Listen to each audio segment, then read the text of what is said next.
आजकल हमें हर जगह घर हो, ऑफिस हो, वाईफाई मिल जाता है। इसलिए हम मोबाइल डेटा का इस्तेमाल कम करते हैं। इससे अधिकतर लोगों का मोबाइल डेटा बच भी जाता है। अब तो कंपनियों ने भी सिर्फ कॉलिंग वाला रिचार्ज खत्म कर दिया है। ऐसे में हमारे दिमाग में एक सवाल ज़रूर आता है कि जब हम डेटा इस्तेमाल ही नहीं करते तो हम उसका पैसा क्यों दें। तो क्या आप भी यही सोचते हैं या फिर आपके घर में भी माता पिता, दादा दादी या कोई ऐसा सदस्य है जो सिर्फ कॉल करने के लिए मोबाइल का रिचार्ज कराता है, लेकिन मजबूरन उसे महंगा डेटा वाला रिचार्ज खरीदना पड़ता है।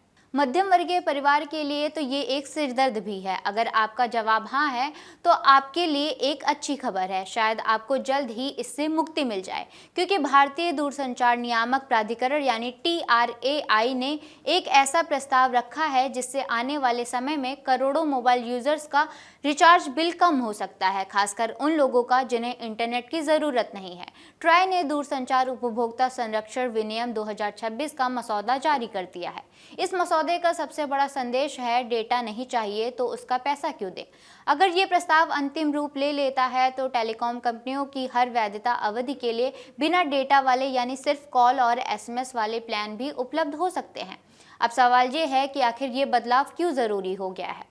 अभी क्या समस्या है, इससे क्या फ़ायदा होगा, क्या वास्तव में रिचार्ज आधे दाम में मिल सकता है और क्या कंपनियां इसे आसानी से मान लेंगी। आइए इस बारे में विस्तार से बात करते हैं।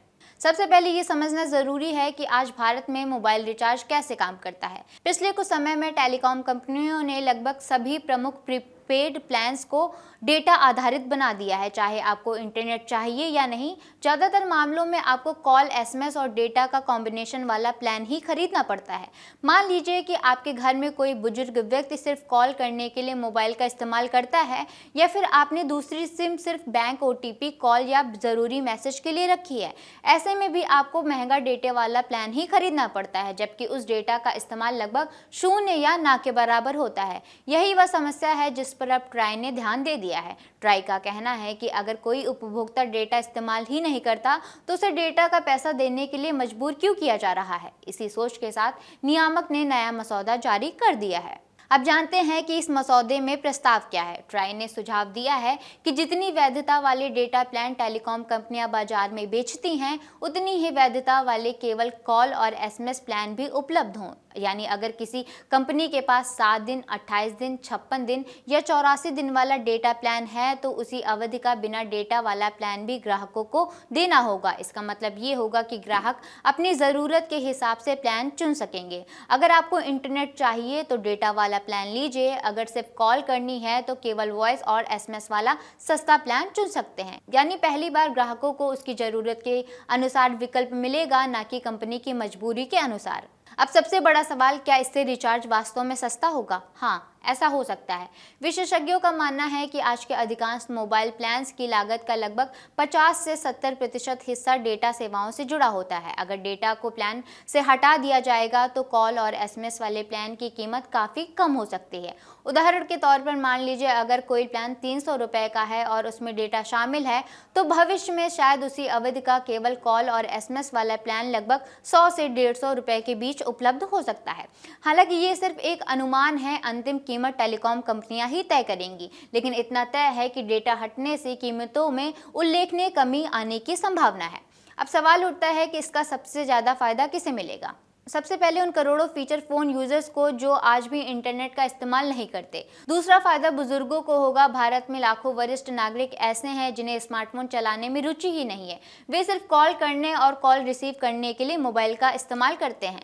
तीसरा फायदा उन लोगों को होगा जो 2 सिम रखते हैं। कई लोग एक सिम इंटरनेट के लिए रखते हैं और दूसरी सिम बैंकिंग, ऑफिस और निजी कॉल्स के लिए रखते हैं। ऐसे लोगों को भी अब अनावश्यक डेटा खरीदने की ज़रूरत नहीं पड़ेगी। इसके अलावा छोटे शहरों और ग्रामीण इलाकों में रहने वाले ऐसे उपभोक्ता जो सीमित इंटरनेट इस्तेमाल करते हैं या बिल्कुल नहीं करते, उन्हें भी राहत मिल सकती है। अब समझते हैं कि अभी तक क्या व्यवस्था है। वर्तमान में टेलीकॉम कंपनियां कुछ चुनिंदा वैधता वाले ही प्लान्स उपलब्ध करा रही हैं। अगर किसी ग्राहक को लंबी वैधता चाहिए तो अधिकतर मामलों में उसे डेटा वाला प्लान ही खरीदना पड़ता है, यानी विकल्प बहुत सीमित हैं या फिर ना के बराबर हैं। ट्राई का मानना है कि ये उपभोक्ता की पसंद की स्वतंत्रता के खिलाफ है।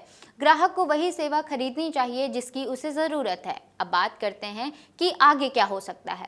फिलहाल ये सिर्फ एक मसौदा है। ट्राई ने इसे सार्वजनिक किया है और सभी हितधारकों से सुझाव मांगे हैं, यानी टेलीकॉम कंपनियां, उपभोक्ता संगठन, उद्योग विशेषज्ञ और आम नागरिक भी इस प्रस्ताव पर अपनी राय दे सकते हैं। इन सुझावों की समीक्षा के बाद ट्राई अंतिम नियम तैयार करेगा। अगर नियम लागू होता है तो कंपनियों को इसे लागू करने के लिए कुछ समय भी दिया जाएगा, यानी ये बदलाव तुरंत लागू नहीं होगा। अब एक और सवाल, क्या टेलीकॉम कंपनियां इस प्रस्ताव से खुश हो सकती हैं?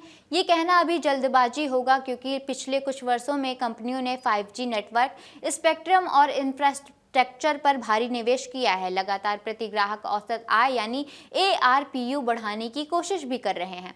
ऐसे में सस्ते प्लान आने से उनकी कमाई पर कुछ असर पड़ सकता है। हालांकि दूसरी तरफ ये भी संभव है कि कम कीमत वाले प्लान से नए ग्राहक जुड़ें और बाजार में प्रतिस्पर्धा बढ़ सके, यानी कंपनियों को नए बिजनेस मॉडल पर काम करना पड़ सकता है। उपभोक्ताओं के लिए ये बदलाव निश्चित रूप से सकारात्मक ही होगा, क्योंकि पहली बार ग्राहक को ये चुनने की आज़ादी मिलेगी कि उसे डेटा चाहिए या नहीं।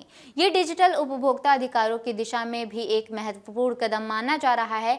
लेकिन यहाँ एक बात समझना भी ज़रूरी है, अगर ये नियम लागू हो भी जाता है तो इसका मतलब ये नहीं है कि हर कंपनी बिल्कुल एक जैसी कीमत रखेगी। TRAI केवल विकल्प उपलब्ध कराने का प्रस्ताव दे रहा है। अंतिम कीमत, ऑफर और पैकेज कंपनियां अपने व्यावसायिक निर्णय के अनुसार तय करेंगी, यानी अलग अलग कंपनियों के प्लान्स में अंतर हो सकता है। तो कुल मिलाकर देखें तो ट्राई का मसौदा उपभोक्ताओं को ज़्यादा विकल्प देने और उन्हें अनावश्यक खर्च से बचाने की दिशा में एक बड़ा कदम माना जा रहा है। अगर ये प्रस्ताव लागू होता है तो करोड़ों ऐसे मोबाइल यूजर्स जिन्हें इंटरनेट की ज़रूरत नहीं है, उन्हें हर महीने रिचार्ज पर अच्छी खासी बचत हो सकती है। अब इंतजार इस बात का रहेगा कि टेलीकॉम कंपनियां इस प्रस्ताव पर क्या प्रतिक्रिया देती हैं। सुझाव प्रक्रिया के बाद अंतिम नियम क्या बनते हैं और आखिरकार ये बदलाव होगा भी या नहीं होगा तो क्या होगा? क्या आपका मानना है ऐसे नियम लागू होने चाहिए? क्या आप भी महंगे प्लान से परेशान हैं और आपको अपने फ़ोन में कितने का रिचार्ज करवाना पड़ता है? हमें कमेंट में ज़रूर बताएं। वीडियो पसंद आई हो तो लाइक, शेयर और चैनल को सब्सक्राइब करना ना भूलें। मैं जागृति, मिलते हैं नेक्स्ट वीडियो।